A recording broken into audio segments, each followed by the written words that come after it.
there! I'm Ranger Sierra. Today, we're at Tewksbury Trail in the Standing Cedars area. When you're going on a hike, you need to be prepared. I'm bringing a pair of binoculars in case I see anything cool that's far away, and I'm wearing long pants and boots because I know that this area has lots of poison ivy and ticks. As we go on this hike, we're going to be using this scavenger hunt to look for native and invasive species. I need your help to find them. Let's get started. In this area, we have a lot of maple saplings growing in the understory. Maple is a fantastic native tree.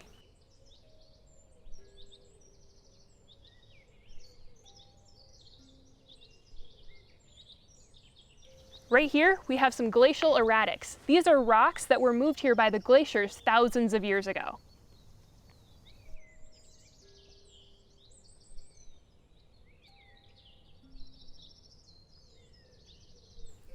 Oh no! If you see in this area, there's a whole lot of this tree, and I don't see any of the native maples, maybe just a couple.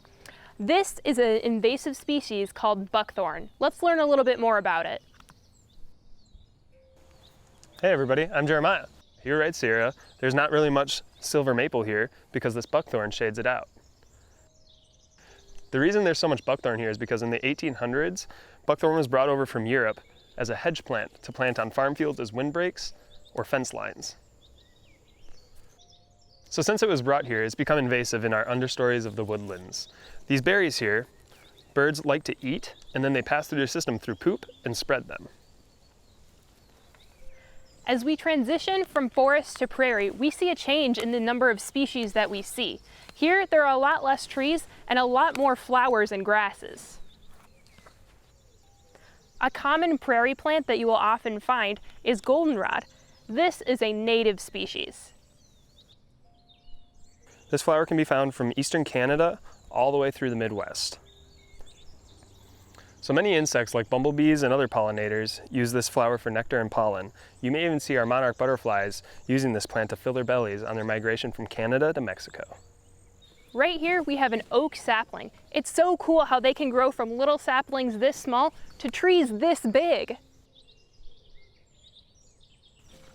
Oh look, there's a little path back here. I wonder what it leads to.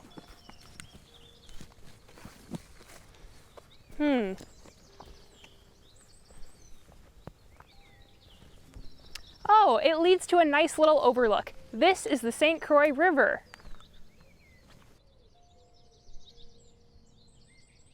And right here, we have another native plant. This is Anise hyssop. Let's jump to Jeremiah to learn more. Right here we have Anise hyssop. So this is a perennial native species to many of our prairies. This is a member of the mint family, and you can tell that by running your finger along the stem and feeling that it's four-sided or it feels like a square. Another cool thing we can do with this plant is we can rip off a leaf and just kind of crumple it up in our fingers and give it a sniff, and it smells just like black licorice. This plant looks very familiar. I wonder if we can look at our sheets and see if we can figure out what it is. Yeah, you're right. It's a common milkweed. Common milkweeds are the primary food for monarch butterfly caterpillars.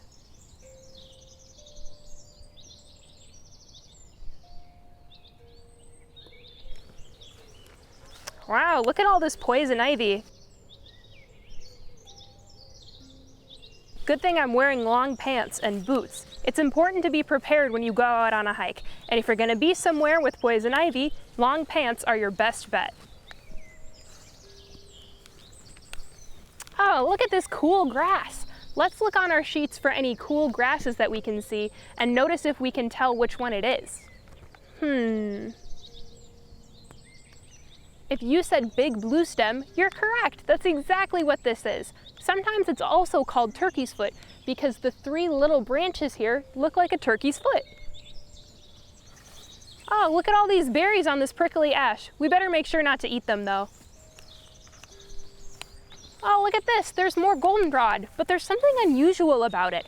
It has these weird little lumps. I wonder if Jeremiah knows what these are. Great question, Sierra. So some flies lay their eggs in the stem of the goldenrod plant, creating what's called a gall. And the fly larvae spend their time in this gall all the way over winter. Oh, thanks, Jeremiah. That's really interesting. Whoa, look at that tall plant. That's the common mullein.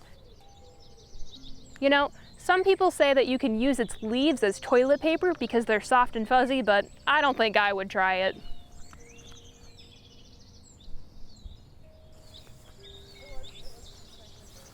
One thing that I always like to bring with me when I'm on a hike is a pair of binoculars. They're so useful when trying to identify wildlife at a distance.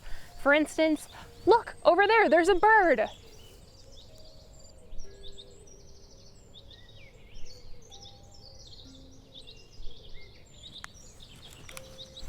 Oh, what's this? This is a giant patch of toadflax. This is another one that's on our scavenger hunt. I wonder if this one is invasive or native. Why don't you check on your sheets and see if you can figure it out?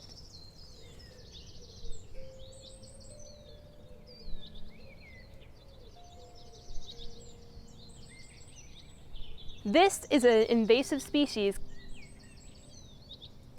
This flower is from Central Asia and Europe. It's also commonly known as butter and eggs because of the orange and yellow pattern. So this plant is found in roadside ditches along with many of our prairies or areas where it's commonly mowed. When you're on the trail, it's important to keep your eyes open, otherwise you might miss little details like this. Over here, there's a little tiny bird's nest, and inside is 3 teeny tiny eggs. We gotta make sure not to touch it though, because these are very fragile.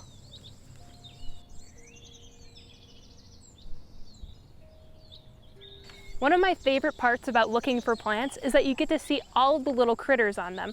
Right here, we have a whole bunch of soldier beetles pollinating these flowers. Isn't that cool?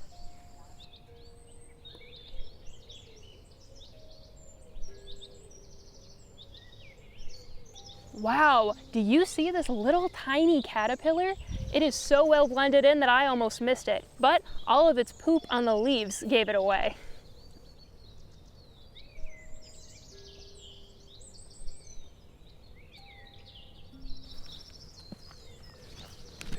These look like something that's on our sheet too. I wonder what it is. Oh, they're brown-eyed Susans.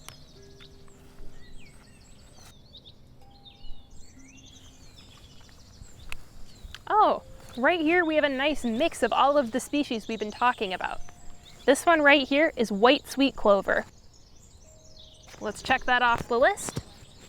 It also has some brown-eyed Susans and even some soldier beetles milling about.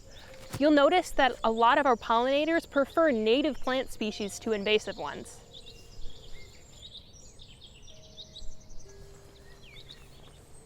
Oh, this is a neat plant. I wonder what it is. Jeremiah, can you help us? Yes, Sierra, this is Queen Anne's lace, or also known as wild carrot. It's a white invasive flower that comes from Europe and Asia. The name Queen Anne's lace comes from the way the flower head folds up when it's seeding out. Many people like to plant it in their homes and garden or use it in floral arrangements. A lot of invasive species were brought to North America because they have pretty flowers. Others were brought because they provided food or materials for making homes and tools. Well, that's all for our hike. Thank you so much for joining us. And now it's your turn to grab your checklists and search for the remaining native and invasive species all on your own. Happy hiking!